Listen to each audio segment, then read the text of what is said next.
more tasting notes from the hotel room while I'm traveling for work. This time through, we're talking about, once again, something from the Single Cask Nation conversation that we had, which was super fun. Those two guys are fantastic. They produce some phenomenal whiskeys. And we'll walk through one of those today, right?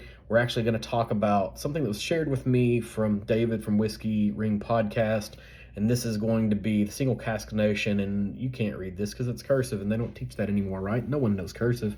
But it's Single Cask Nation Stones of Stennis. It's a 19-year-old Highland Park. So we're still in the Scotch realm from that particular episode, and honestly, I really liked I spent about a month drinking nothing but Scotch and single malts because I was sort of tired of bourbon towards the end of last year. Probably another reason why a lot of these tasting notes didn't go up during that time frame. But, you know, we're back on it because we're traveling and we got nothing better to do besides sit in this hotel room and avoid the inevitable chair. You know, everybody's got a chair over there and you don't want to sit in that chair because that chair has seen some things. But the first time through the tasting, 3 different days, 3 different sets of glassware, and hopefully 3 different experiences, or maybe not. Maybe it's just a really uniform whiskey. But the first time through, the nose on it was had a cinnamon shock to it, like surprise, cinnamon in your mouth.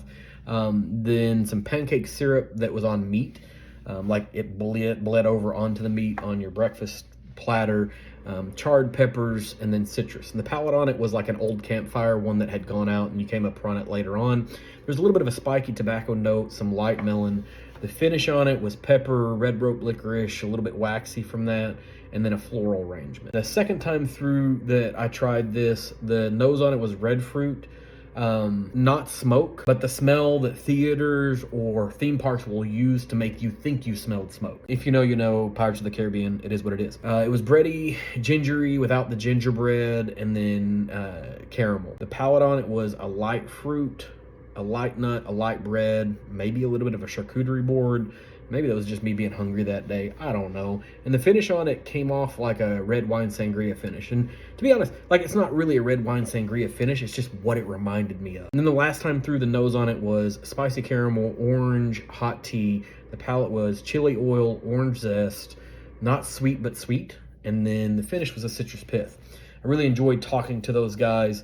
It was the last episode before what I think might have been a little bit of a shadow ban. Go give it a listen. See who liked what, and I hope you guys enjoy what we're doing.